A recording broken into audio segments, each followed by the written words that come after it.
Work hard, get a promotion. Work harder, get another promotion, and climb that corporate ladder. That's the script a lot of us grew up with. But according to a 2025 study from Deloitte, that's not what some younger workers are interested in doing. The study found only 6% of Gen Z workers want to move into a leadership position. Instead, they want things like work-life balance, flexibility, and mental health. They want to make money and find professional satisfaction, sure. They just don't want to get burned out getting there. So what happens when ambition isn't the main character anymore? This is The Rundown.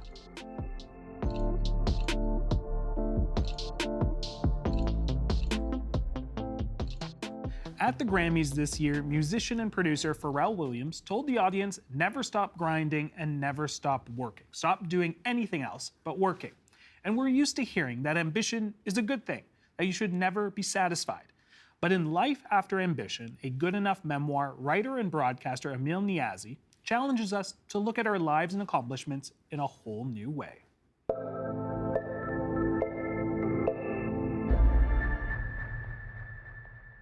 Amil joins us in studio. How are you doing? I'm good. How are you? I'm doing well. Congratulations on the memoir. Thank you. From one millennial to another, I have to ask, how did the promise and the responsibilities of the millennial generation sort of shape the ideas of ambition? Well, I mean, I'm so glad you brought up the Pharrell quote. I remember him saying that and me just thinking, no, this is exactly what I don't want to hear anymore. I mean, it's messages like that that I think, you know, you may recall having heard a lot as a kid. Work hard, you know, sacrifice anything in your life in order to achieve your dream. Even though only a handful of us are ever going to get that dream, but never stop grinding, never stop hustling, never stop working. And that's what I grew up with. That was the idea, was that no matter your circumstance, no matter if you grew up in poverty, no matter if you were an immigrant, you know, no matter whatever life handed you, if you were willing to work really hard, sacrifice everything, hustle, grind, then you could have the American dream. You know, you could have it all. You could have a house, you could have a family, you could have 2 cars, you could have a cottage, you could go on lovely vacations every year. I'm 43. You know, I don't know how many of those things you have. Right. I don't have many of, I mean, I have a wonderful family and I have a great life, but I didn't get it following those steps. Right. And so I think that idea of ambition, as we were promised, and very much interlaced with this idea of meritocracy that we were promised, I think has really exploded in our generation's lifetime. You know, we've lived through multiple financial crises. 9/11, I think, really culturally shifted how we looked at a lot of different things. So yeah, I think the millennial dream went bust a long time ago. Well, let's talk a little bit about sort of, I want to take it back to when with your family. We talk about the promise, but I want to talk about a little bit more of the realities. Being specific from an immigrant family, how did some of that make it difficult? You know, in terms of, I would call it the inside where you're at home versus what you were facing in the reality of, you know, your classroom, school, work, and all of that stuff that you document in your memoir. Yeah, I mean, I'm first generation to this country, so my family came from Pakistan. They didn't speak the language. They had very, very little money to their name when they came to this country. You know, a couple of my uncles were here, so they had just the most bare bones of support.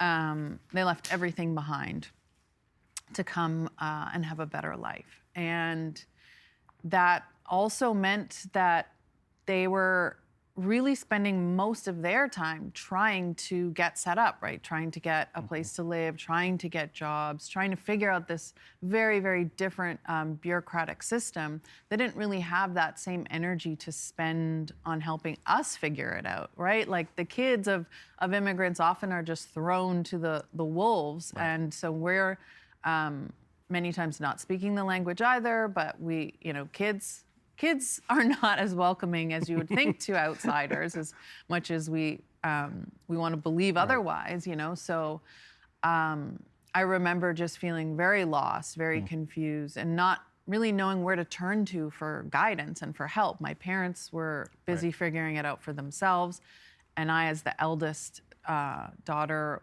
was kind of also the one to figure it out for my siblings. Right. So I felt a lot of pressure. Sometimes I would have to help my parents navigate paperwork. Of course, we right? know that. Yes, we The know that very well. citizenship Yep. test, I was helping them study. I was teaching them English while I was trying to learn it myself. And so when you're already taking on all of that stuff, it's really hard to then try and concentrate on your studies or yourself and figure out what is it that I really want, because I'm so busy trying to make sure that this vision that my parents had doesn't crumble once we're in this new country. All right. Early in the book, you write, ambition becomes a funny thing when it is blunted by inequality or used against you. It takes on a jagged shape, one that seems designed to maim anyone still hoping to grasp it. Yet for years, I still tried to grab on. Inching my way up and across different companies, I took quote unquote strategic pay cuts and job titles that included a lot more work with no extra salary in the hope that ambition would somehow set me free. Let's talk about the workplace. How is the workplace on the way up the ladder not aligned with what you were experiencing in life? Yeah, you know, I mean, I studied journalism in the hopes that... Yeah, you didn't pick an easy. No, I did not. It was not the wisest. I mean, could I have predicted that the entire industry would Fair enough. essentially collapse in on itself? No. I also picked it because it was sort of adjacent to my dream, right? It was the like kind of parental approved version of what I really wanted to do, which was write. And I was in Vancouver. It was a very, very difficult time to be trying to find the kind of work that I was looking for. I could not get a job to save my life in the industry. I moved to Toronto, and I finally did find something, and I was so excited. And I took that idea, work really hard, put your head down, don't make a lot of noise, and just do a good job, and you will climb up the ladder. Unfortunately, that's not the reality for a lot of, I think, women, young women, women of color. There are invisible barriers, and we've started to talk about it as a society. You know, people had expectations of how much I could accomplish, and there was a sort of an invisible ceiling where I just couldn't progress beyond it. I want to talk about something that must have been very hard to detail in your book. You describe a horrific assault, and then also developing an addiction. How did those instances derail what you were ultimately aiming for? Yeah, you know, it was one of those moments in life where I really felt I was like split into two. There was the version of me that had no idea that, you know, something that terrible could happen to a person. And then there's the version of me that has lived through it, and I have to decide if I'm gonna come out the other side and how. And at the time, the only constant, the only stable thing in my life that I could turn to was work. And so I just felt it was so important that I find a way to navigate something so tragic and awful and life-changing while still doing a great job at work. I was terrified to let what had happened to me affect my career. I put it in the book because I think a lot of people go through that. A lot of people have these tragedies. Someone I know, her husband just died, and all I could think about was, what is she going to do about work? You know, can she afford to take time off in this environment? Like, it's so sad. And I think you saw it in the pandemic. It was a life or death situation for so many people, and yet the biggest conversation a lot of us were having was about work. Could we keep our jobs? Could we keep going? Like, how do we keep making widgets, even though many of us are afraid for our whole families? As you bring up the pandemic, I want to talk about what you were writing during that time. Tell me a little bit about how, during that pandemic, talking about the pain points, how that kind of work gave you purpose. In that moment in the pandemic, pregnant with my second, having a toddler at home, my husband and I had just moved back from London. We didn't have jobs, or we were looking for jobs. And I was trying to work and parent and take care of my mom was in the house as well, and do it all in this super tiny space. Right. And I felt like my brain was on fire.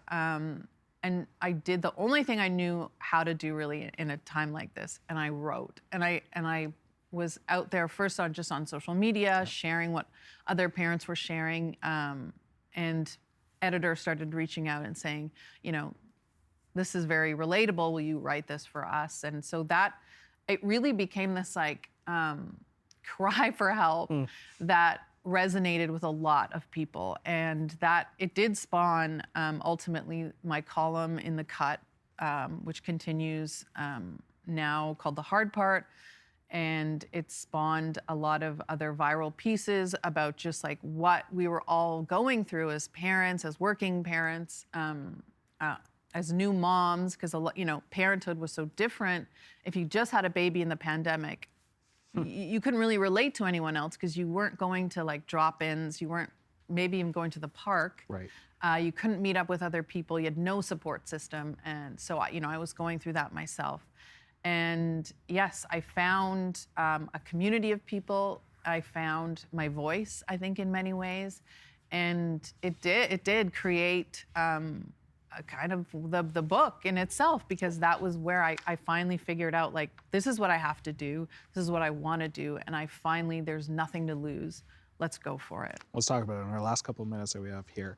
In your book's epilogue, you write, "So many times in my life I tried to run away from myself, to be someone better. I pushed away the past and denied so many parts of myself to try and attract a type of success that I was told was the only one worth pursuing.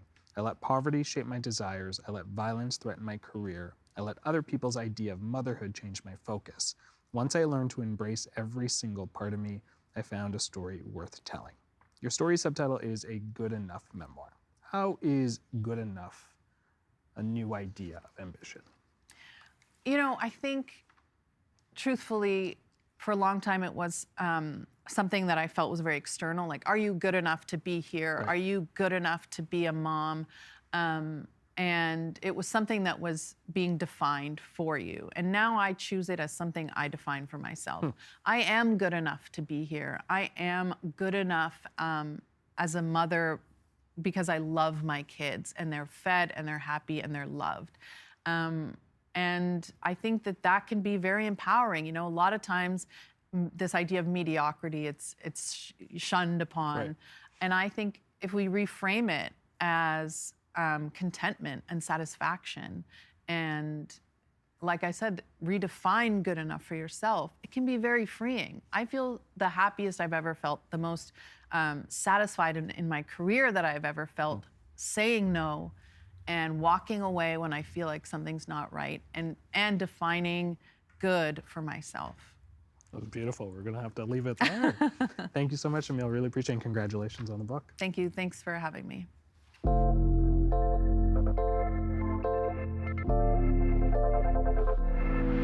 Okay, we've heard all the expressions. Give it 110%, put your nose to the grindstone, go the extra mile. But what if you want a more well-balanced life? What if you're more focused on learning and development than career advancement? Those are the kinds of things a lot of younger workers are asking. I just went through the biggest change in my life, which was leaving my corporate job with really no backup plan. I decided that life is too short to do something that isn't filling my cup, and to really take a risk and bet on myself. It just became a lot. I was burnt out. I was really burnt out. And I was feeling very sad sometimes. So after a lot of deliberation and a lot of back and forth with the HR and the company, I finally decided that it was time for me to move on and look for other opportunities, even though that meant that I will have to go through a period of uncertainty about what I wanted to do next. Tricia Williams is the Director of Research, Evaluation, and Knowledge Mobilization at TMU's Future Skills Center, and she joins me in studio. How are you doing? Thank you so much. I'm great. How are you? I'm doing well. I want to get your thoughts on that video that we just watched. We heard burnout. We heard the phrase bet on yourself, uncertainty. Tell me what are your thoughts when you see those videos? When I see this, I see young people who are saying, I want something different for myself, and I'm going to pursue some opportunities.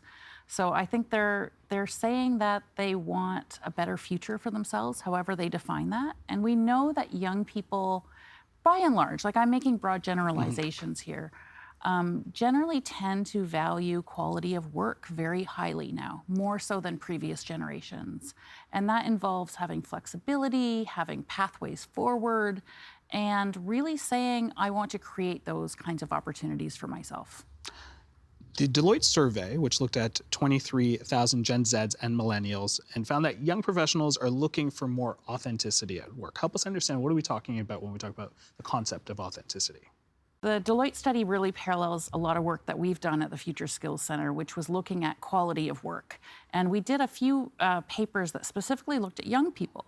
And one of the things we find is that young people don't want to have value mismatch between their personal lives and their work lives. It's really, so the word authenticity, you said, I think sums it up very well. It's looking for those opportunities to both make a living, but also make a life. And that involves things that like mental health supports or work-life balance or being able to take time off. That's not just, so many days off, but really feeling supported to do those things. And I think we saw those kinds of things come through really loud and clear when we did this research with young people that, they were looking for ways to have that life that wouldn't just be, putting in the time clock, punching their card in, and getting a paycheck. Okay. With that being said, with how established workplaces are right now, how can they support those goals, those lofty, what seem like maybe for some companies, organizations that might be, I don't want to say stuck in the past, but how do they support their goals? Yeah, no, it's really easy to say, oh my gosh, young people these days, they don't want to work hard, they don't want to do what we did. And, I'm guilty. Sometimes as a manager, you're thinking, I want you to work, right? I want you to do these things. And yes, we can do all that and. So it's not either or, it's and.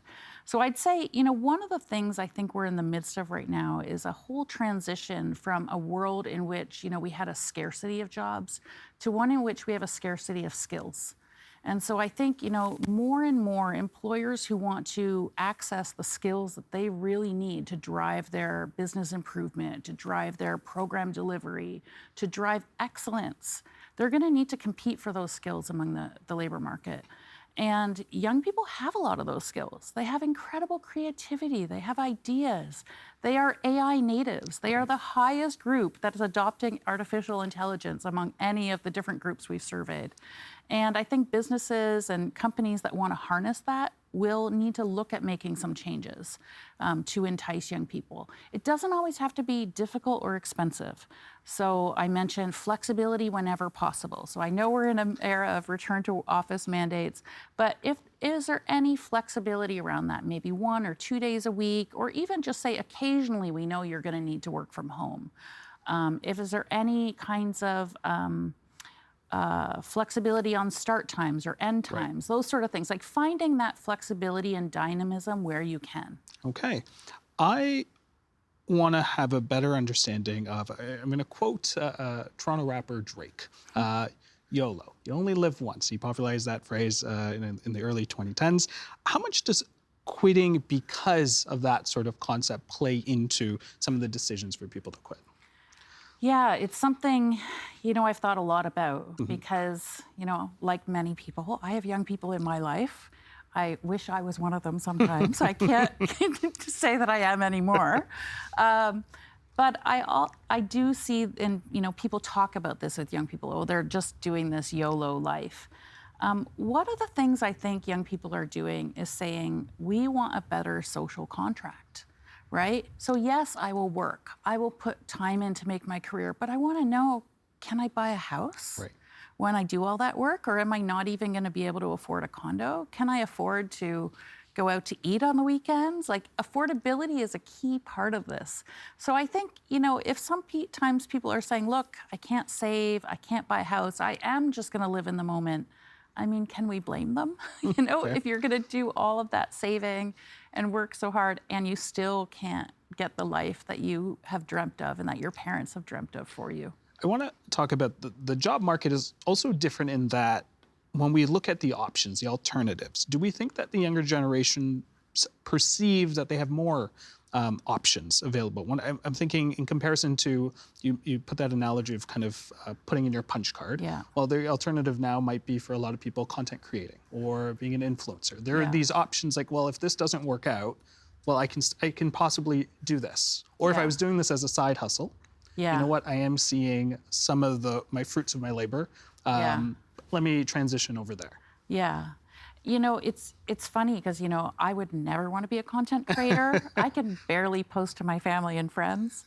But a lot of people do aspire to this. And I think, you know, the same way, like, it was hard to imagine 30 years ago that you could have a fully online business, right? So new jobs get created with any kind of technology or, you know, era of development. The same way some disappear, right? We might, administrative assistants now can use AI tools and their role is changing.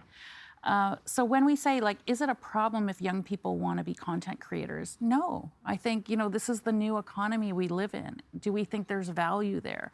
Now, the extent to which is a viable lifestyle, or a viable career, I should say, not lifestyle. Is it a viable livelihood for young people in Canada?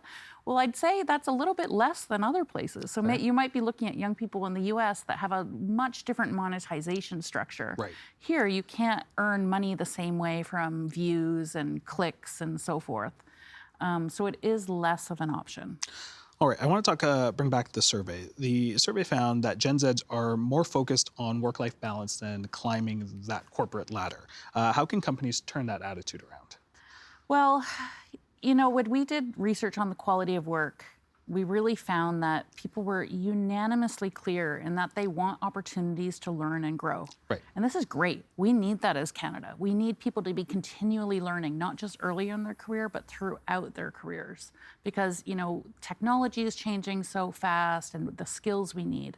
So when we say, do young people want to go into leadership? I'd say they might, but under the right conditions. So what are the conditions? Maybe you want to make sure your middle managers aren't burned out and aren't so overworked. Maybe they need to be supported more. This is famously something that middle management struggles with, right? And having been a middle manager myself, I know it's true. You're squeezed in the middle. So I think, you know, young people are saying, we don't necessarily want the deal that previous generations have accepted. And I think more than anything, that's a challenge to all of us to adjust. In a recent Maclean's article, you wrote, coming of age during an economic downturn can hinder a person's growth from a long time, even after the economy has stabilized. What does that mean for people starting out? And it's not necessarily just an economic downturn. If we look at where we are right now, I mean, we are a few years removed from COVID, but COVID had a lot to do with it. Climate is a big thing. A lot of people are very scared of that. Yeah. How do you, when you package all of the things that are facing young people, how do you even start out? Well, we did some research that looked at the long-term labor market scarring effect that we called. And it really it's built on data from the early 90s when I was a young person in the early 90s. And people who graduated into a recession, you can actually empirically link a higher level of unemployment for youth with a lower wage level, even up to 10 years later. So we're saying that there was a long, you know, impact of that when you graduated and the economic conditions and your longer term earnings. It took them 10 years to recover from that. So what I think that does is, well, for one, I don't say that to discourage any young person now or their parents or, you know, family members who are concerned about them. But I do think it points to the need for some social policy interventions. Okay, well, let's right? talk. Well, let's talk about. You talked about this.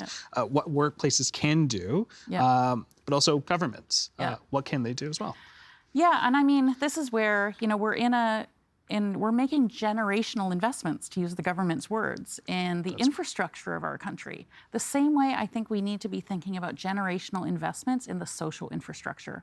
So young people are absolutely critical. They are our future doctors and lawyers and nurses and the people who are going to be taking care of me when I'm old and gray. You and I. Right, both of us. So we need to make sure that we are facilitating their education, right, their transitions to the labor market, and to make sure all of those things happen a little more smoothly than they do right now. So that involves, making sure they have really good guidance and information to help make choices at that critical stage in post-secondary and in secondary school about whether and how to go forward in post-secondary, to make sure there's a variety of pathways available, whether it's the skilled trades, whether it's university, whether it's some other sort of program. And to make sure that they have, appropriate tuition support, financial aid, all of those things. That's good for young people, but it's really important for us too, to make those investments to make sure that we have the workforce we need in the future.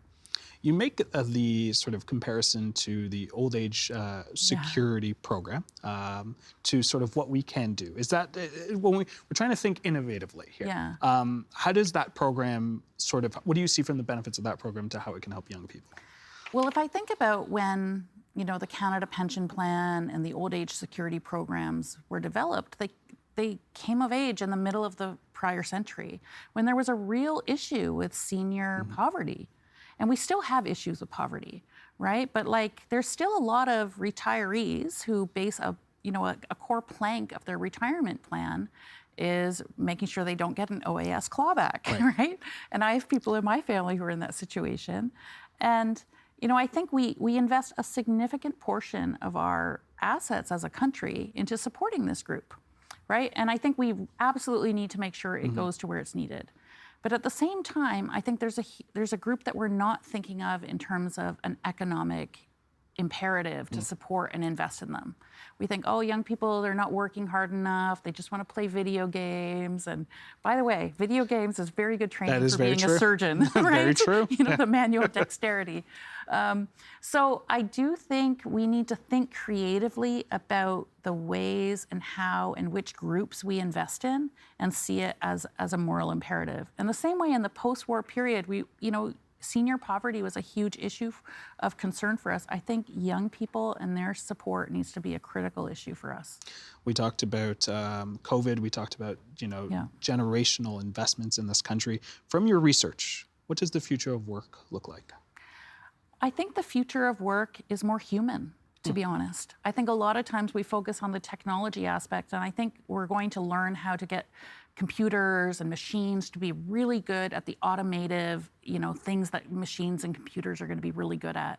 But the future of our work is this. It's talking to people. It's engaging with them. It's a pharmacist explaining the medication to a patient. It's a doctor talking to somebody about their mental health or therapy supports. And so I think the future of work is going to be much more human and augmented by tools and supports and automation. Sounds like the future is bright for all generations. Yes, I hope so. I mean, I have a 9-year-old daughter, and I think, what's her future going to look like? She, and I think most young people, maybe their jobs haven't even been created yet. But I do think the future can be bright, but I also think we have to make sure we create those pathways. We're going to have to leave it there, Tricia. Okay. I really appreciate your time. Thank you so much for your insights. Thank you so much.